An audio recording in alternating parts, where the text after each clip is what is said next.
We are continuing to monitor and bring you the very latest about that submersible that went missing near the Titanic wreckage site. For more on the missing submersible and the rescue efforts, we have Butch Hendrick joining us now. He's the president and founder of Lifeguard Systems, which conducts dive training for public safety officers. He is not, to be specific about this, he's not involved in this rescue, but has been instructing dive rescues for over 35 years. And, we understand you're not involved in this, and at these depths of 12,500 feet where the Titanic wreckage is, you can't just do a traditional dive rescue. But we're curious about if you can maybe walk us through what are some of those complexities of a rescue of this nature, and why has the international community had to come together to provide the amount of vessels and planes and different technology to try and recover this submersible? Sure. First of all, it's 12,500 feet.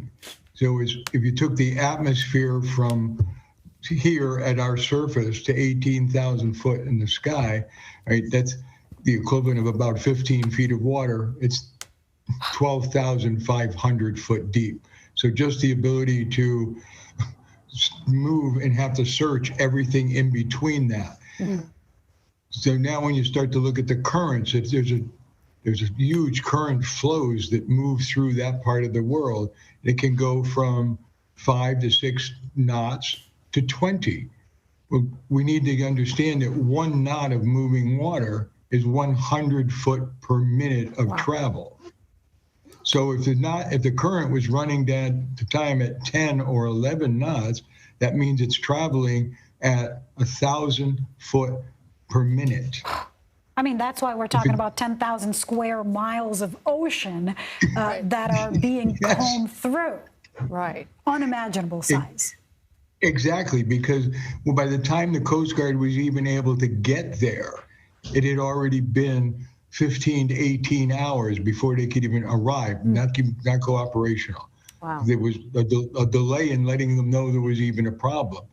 So by the time they started, the submersible, if it was drifting mid-water column, someplace between the surface and 12,000 feet, it could have already traveled 450 to 500 miles.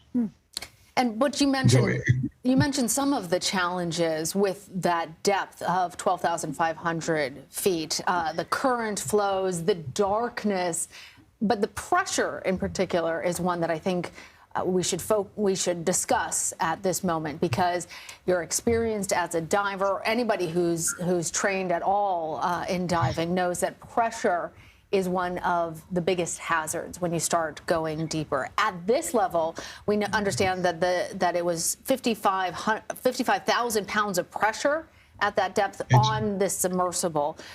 Explain to us why, when you hear about this tweet about a debris field and the different possibilities of what could happen, what does this say to you? Right. Well, first, if we could, let's go ahead and do the pressure so that your viewers or listeners can understand what we're talking about. We hear all the time, once every month at least, that a vehicle went in the water offshore and people could not get out. Well, it came off the beach, a vehicle went in the water, it's in 10 feet of water. While there's 10 feet of water pressure against the door and air inside, you can't open the door. They can't get out. That is only the equivalent of 5 pounds per square inch greater than surface pressure. 10 feet of water. So it went from 14.7 surface pressure to round numbers 19.5 to 20 pounds of pressure. At the 12,500 foot level, it is 5,290 pounds per square inch. It's not 5, it's not 500, it's 5,000 plus pounds of pressure. So the pressure is enormous. Putting an object down and being able to keep it from crushing is a huge project. Having a submersible, sorry, go ahead. No, I'm just curious about, I just kind of want to double click on that, just because, I mean, if it's designed for this, and this is not its first voyage, I wonder if you know about what kind of technology is needed, what could have failed, if in fact it's succumbed to the pressure. Because we do understand that there were multiple trips that happened before this trip this summer. Do multiple trips wear away potentially at that submersible and its ability to withstand that massive pressure? Well, yes, of course it does. And if you were in the military and working a deep, nothing that goes that deep, but if you were working a deep diving unit, every time it comes back to the surface, all of the seals would have been changed. Everything on it, all the seals would have been re-pressure checked. We don't know that the seals were changed. We don't know that the wells were double pressure checked. There's a whole lot of things about this particular submersible that are questionable. There's no real safety procedures that have been put into it, no emergency beacons. There's a whole lot of pieces. So again, we don't know what did they do to maintain it. If you don't mind, one of the things, this 96 hours of life support has been a major issue, but it was never tested. Okay, so we don't know what it really was. We don't know how full the air gas supply was when it left the surface to begin with on Sunday, but the system was never actually tested with 5 people. So we start with the 96 hours. Reality is it could have been 80, but it also could have been 120.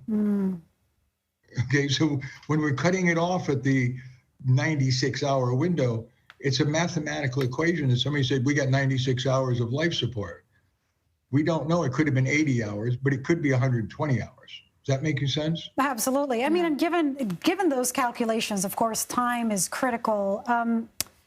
What does it take? What does it take to get all of those different mechanisms, all of that technology, all of those vehicles, air and land and sea, to even identify where this goes, given that, I mean, at least up until now, I was reading that there's already been about 10,000 square feet, I'm sorry, square miles of oceans that are being combed through.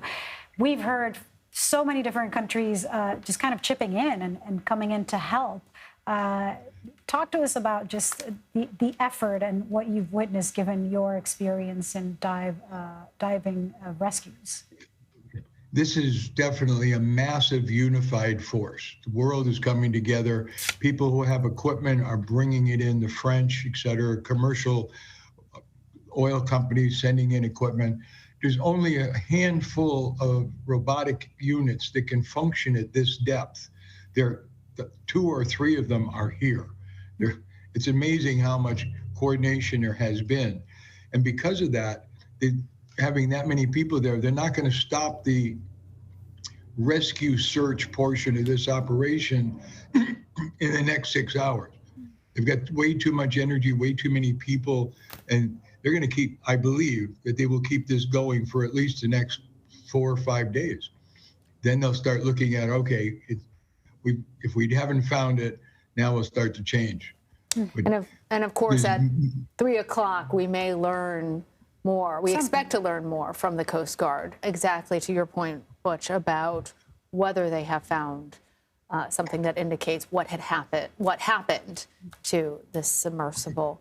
You've been involved, Butch, in several other types of rescues. And there's been some questions about when this turns from a search and rescue to a recovery mission. When you were talking about that just a moment ago, you said that they're hesitant to make that switch. What goes into that calculation?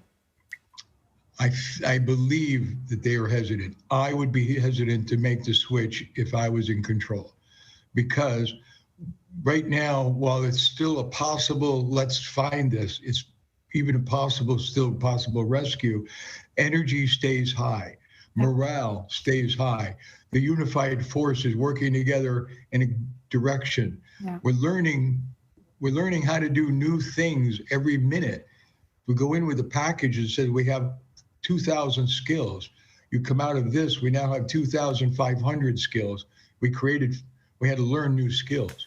The Well, moment we turn it into a, sorry. Yeah, no, it's a remarkable effort, and Butch, we have to go to a quick break, but please stay with us. We'll be right back with more, and thank you for your wisdom.